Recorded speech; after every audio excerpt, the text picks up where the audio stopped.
नमस्कार, बुलेटिन में आपका स्वागत है। आपके साथ मैं हूं जीनत सिद्दीकी। शुरुआत करेंगे खबरों की और सबसे पहले बात करेंगे राइजिंग उत्तराखंड की। उत्तराखंड का सबसे बड़ा मंच, सबसे बड़े कार्यक्रम में न्यूज 18 आपको न्योता दे रहा है। देहरादून में एक खास कार्यक्रम है, राइजिंग उत्तराखंड का आयोजन होने जा रहा है। न्यूज 18 के मंच पर राज्य के दिग्गज नेता जुटने वाले हैं। सच रहा है मंच, सबसे बड़े मंच पर होगी नए संकल्प के साथ आत्मनिर्भर उत्तराखंड की सबसे बड़ी चर्चा। राइजिंग उत्तराखंड के मंच पर 2022 के संग्राम से पहले दिग्गजों की सबसे बड़ी सभा होगी, जहां होगी रोजगार की बात, पहाड़ के पानी और जवानी की चर्चा। देवभूमि में न्यूज 18 के इस मंच पर 2022 में बीजेपी की वापसी पर सीएम पुष्कर सिंह धामी से होंगे सवाल।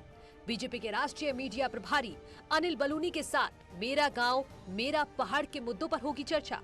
22 की परीक्षा, कुमाऊं की रक्षा कैसे होगी, बताएंगे रक्षा राज्य मंत्री अजय भट्ट। बीजेपी के प्रदेश अध्यक्ष मदन कौशिक से पूछेंगे देवभूमि के महासंग्राम में बीजेपी की क्या तैयारी है। इस मंच पर सत्ता पक्ष के साथ विपक्ष भी होगा। हम पूर्व मुख्यमंत्री और कांग्रेस के वरिष्ठ नेता हरीश रावत से पूछेंगे आखिरी बाजी जीतने के लिए कौन सी चाल चलेंगे, और आपकी मुफ्त की सियासत पर भी होंगे सवाल। राइजिंग उत्तराखंड के मंच पर पहाड़ की नारी भी होगी और संतों से पूछेंगे सियासत में संत कितने जरूरी। देवभूमि में आध्यात्म के अखाड़े पर भी होगी बड़ी चर्चा, तो सिंगर जुबिन नौटियाल छेड़ेंगे मधुर तान। तो आप भी तैयार हो जाइए, क्योंकि शाम 4 बजे से राइजिंग उत्तराखंड के मंच पर देवभूमि के वर्तमान के साथ भविष्य की बात लगातार होगी।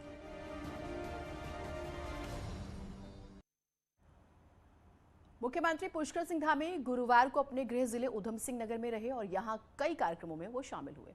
उन्होंने लोगों से मुलाकात की। रुद्रपुर के गांधी पार्क में सीएम पुष्कर सिंह धामी ने लोक योजना अभियान के तहत पंचायत प्रतिनिधियों के कार्यक्रम का शुभारंभ किया। सबकी योजना सबका विकास कार्यक्रम के तहत प्रतिनिधियों के साथ संवाद किया। उन्होंने कोविड काल में बेहतर काम करने के लिए ग्राम प्रधानों को 10,000 रुपए प्रोत्साहन राशि भी देने का ऐलान किया। कहा 4 महीने में जनता के हित में 500 से ज्यादा फैसले लिए और घोषणाएं करने के साथ शासनादेश भी निकाले। कहा कोविड काल में पंचायत प्रतिनिधियों पर दर्ज मुकदमे वापस होंगे। त्रिस्तरीय पंचायत प्रतिनिधियों को थाना कोतवाली में सम्मान मिलेगा।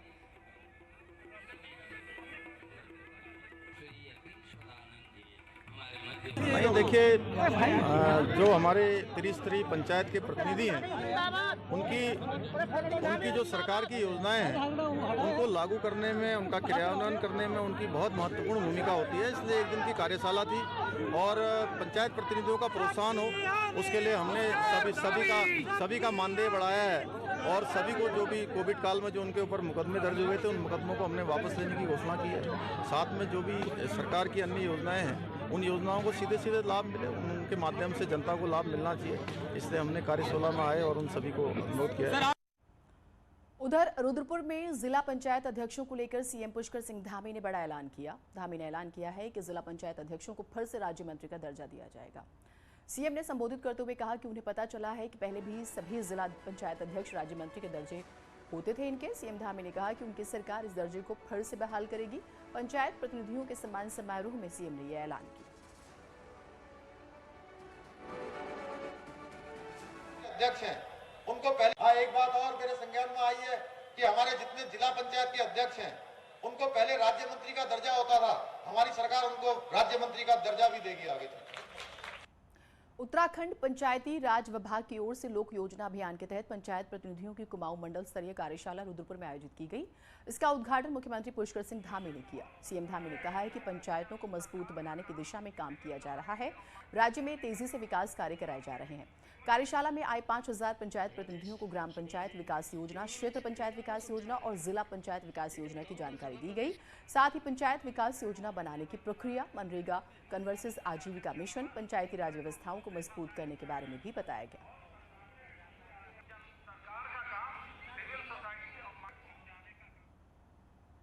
इससे पहले सीएम पुष्कर सिंह धामी रुद्रपुर के बिगवाड़ा भी पहुंचे, जहां दिवंगत बीजेपी नेता वीरेंद्र सामंती के भोग कार्यक्रम में वो शामिल हुए। गुरुद्वारे में उन्होंने मत्था भी टेका और दिवंगत आत्मा की शांति की कामना की।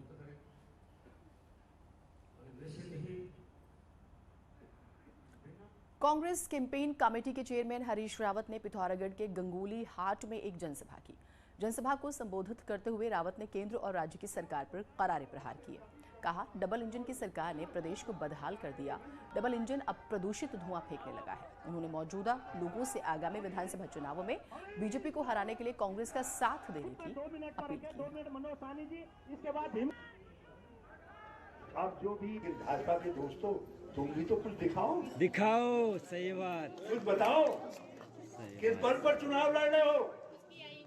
जब मोदी जी आ रहे थे उत्तराखंड में, मैंने मोदी जी को प्रार्थना की, मैंने कहा स्वागत है आपका मोदी जी, लेकिन जो डबल इंजन छोड़ गए हो यहाँ, जो केवल धुआं फैला रहा है, इस डबल इंजन को वापस। पिथौरागढ़ की गंगोली हाट विधानसभा में मुख्य मुकाबला हमेशा ही बीजेपी और कांग्रेस के बीच रहा, लेकिन इस बार इन दोनों दलों के लिए यहां एक अनार सौ बीमार वाले हालात हैं। दोनों पार्टियों से टिकट की चाह रखने वालों की फौज नजर आ रही है। अनुसूचित जाति के लिए आरक्षित गंगोली हाट विधानसभा सीट पर कभी पंजे की पकड़ रही तो कभी यहां कमल खिला। इस सीट पर कोई भी पार्टी लगातार 2 बार चुनाव नहीं जीत पाई। पिछले 4 चुनावों में 2 बार कांग्रेस के नारायण राम जीते, जबकि 2009 में बीजेपी के जोगाराम और 2017 में बीजेपी की मीना गंगोला ने जीत दर्ज की। बीजेपी की सिटिंग विधायक और कांग्रेस से सीनियर नेता यहां होने के बाद भी दोनों दलों में दावेदारों की बाढ़ आ गई है। अपेक्षाएं राजनीति में प्रवेश करने की, विधायक सांसद बनने की होंगी और हो भी रही हैं, लेकिन भारतीय जनता पार्टी का संगठन इतना मजबूत है और इतना अनुशासित है कि आज पूरे प्रदेश के अंदर भारतीय जनता पार्टी के चाहे राष्ट्रीय स्तर के नेतृत्व या प्रदेश स्तर का नेतृत्व, सबके जहन में हर सीट को लेकर के सारी बातें हैं। बीजेपी की ओर से इस सीट पर विधायक मीना गंगोला के अलावा गीता ठाकुर, फकीर राम, दिनेश आर्य और दर्पण कुमार ने दावेदारी जताई है, जबकि कांग्रेस से पूर्व विधायक नारायण राम के अलावा खजान गुड्डू, जगदीश कुमार, भीम कुमार, मनोज साहनी और गोविंद भारती ने ताल ठोकी है। गंगोली हाट सीट पर लगातार बढ़ती दावेदारों की फौज को भले ही बीजेपी और कांग्रेस अपनी लोकप्रियता से जोड़ रहे हो, लेकिन ये दावेदार चुनाव में सिरदर्द भी साबित हो सकते हैं।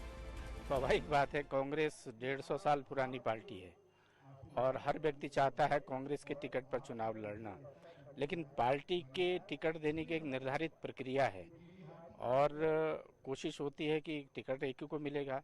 70 सीटें हैं, 70 व्यक्ति ही चुनाव लड़ सकते हैं और उम्मीदवार को होने का अधिकार सबको है, लेकिन पार्टी की कोशिश है कि उसको बैलेंस करेंगे। बीते चुनाव में कांग्रेस हो या फिर बीजेपी, बागियों ने दोनों ही पार्टियों को खासा नुकसान पहुंचाया था। ऐसे में दोनों दलों के लिए टिकट की चाहत रखने वालों को मनाना भी किसी चुनौती से कम नहीं होगा।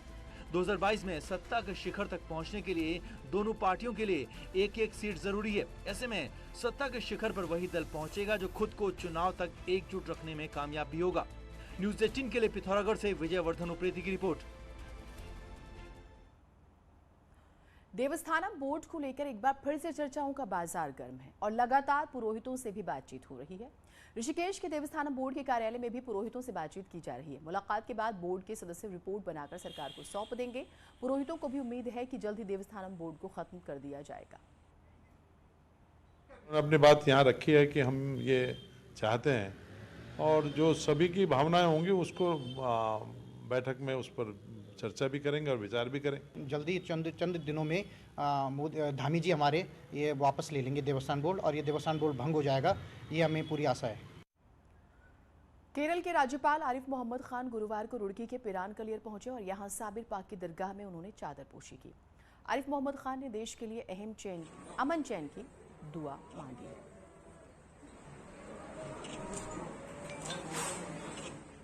यूं तो आपने बहुत सारे एक्वेरियम देखे होंगे जहां मचलती मछलियां बिना कुछ बोले ही अपना ख्याल और अपनी तरफ खींच लेती हैं, लेकिन आज हम आपको एक्वेरियम के एक संसार में लेकर चलते हैं जिसे देख आप भी कह उठेंगे, वाह मछली रानी।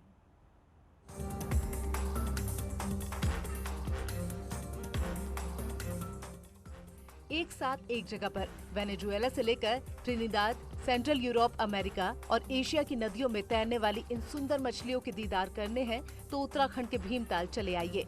यहाँ DCFR यानी कि directorate of cold water fisheries research में ऐसी मछलियों का संसार रचा बसा है, वो भी यहाँ के खूबसूरत एक्वेरियम वाले कमरे में, जिनका दीदार पर्यटक मात्र 10 से लेकर 20 रुपए खर्च कर सकते हैं। यहाँ पे हम कुछ बाहर की प्रजाति भी रखते हैं और जो इंडिया के भी कुछ प्रजाति है उसको भी रखते हैं। तो लगभग हमारे पास 20 प्रकार की मछली हो गए।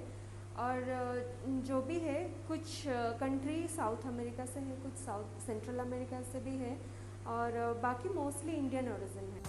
यही नहीं, DCFR के इस एक्वेरियम हॉल में आकर इस रंग बिरंगे और मचलते संसार के कद्रदानों को पता लगेगा कि यहाँ के वैज्ञानिक आपके लिए कौन सी बेहतरीन खबर लेकर आए हैं, क्योंकि अब आपको अपने एक्वेरियम के लिए महंगी विदेशी किस्म की मछलियाँ खरीदने की जरूरत नहीं। DCFR के वैज्ञानिकों ने हिमालयी नदियों से कई ऑर्नामेंटल फिश खोज निकाली हैं, जो आपके एक्वेरियम की खूबसूरती में चार चांद लगा सकती हैं। हम लोग एक्वेरियम के साथ साथ शोध का भी काम कर रहे हैं और स्थानीय मछलियों को प्रमोट करने के लिए ये आज के डेट में टूरिस्ट का एक बहुत बड़ा अट्रैक्शन है। तो यहाँ पे छोटा सा इस्टेब्लिश किया ताकि लोग बाग भी देखें इसको और देख के सीखें कि एक्वेरियम इस्टेब्लिश कर सकते हैं, उससे टूरिज्म के लिए फ़ायदा है, लोग को उसके रिलीजियस वैल्यू है, उसका इकोनॉमिक वैल्यू है। यानी कि साफ है, अब आपको ब्लू ओकारा फिश, कोई carp, pangasius, tetra, tin foil, Oscar, parrot fish पर ज्यादा खर्च करने की जरूरत नहीं, बल्कि अल्मोड़ी, गोल्डन महाशीर, गारा कोटरा जैसी मछलियों से भी आप एक सुंदर एक्वेरियम सजा सकते हैं, जिसका नमूना DCFR का ये एक्वेरियम है। भीमताल से न्यूज़ 18 के लिए शैलेंद्र नेगी की रिपोर्ट। चलिए, इस प्यारी सी खबर के बाद एक छोटा सा ब्रेक ले रहे हैं, कहीं मत जाइएगा। ब्रेक के बाद स्वागत है आप सभी का। आइए अब देखते हैं पहाड़ एक्सप्रेस। रुद्रपुर में डीएम रंजना राजगुरु की अगुवाई में अधिकारियों और स्कूली बच्चों ने मसाल जुलूस निकाला और वोटर लिस्ट में नाम दर्ज कराने की अपील की। नैनीताल की कुमाऊं यूनिवर्सिटी में छात्र संघ चुनाव की मांग को लेकर छात्रों ने किया प्रदर्शन, साथ ही उच्च शिक्षा मंत्री धन सिंह रावत के खिलाफ नारेबाजी। वत्सल फाउंडेशन 26 नवंबर को रामनगर में एक यूथ सम्मेलन आयोजित करने जा रहा है, जिसमें जनता के सवालों पर जनप्रतिनिधियों के साथ बात की जाएगी। विकासनगर में तहसील प्रशासन ने अवैध खनन पर कार्रवाई की और प्लांट पर 75 लाख रुपए का जुर्माना भी लगाया। खटीमा में मेला गया युवक नहाते वक्त नदी में डूब गया, लापता युवक की गोताखोरों की मदद से तलाश जारी। चमोली के कर्णप्रयाग में बहुउद्देशीय शिविर लगाया गया, जिसमें 76 फरियादियों ने अपनी समस्याएं भी रखी।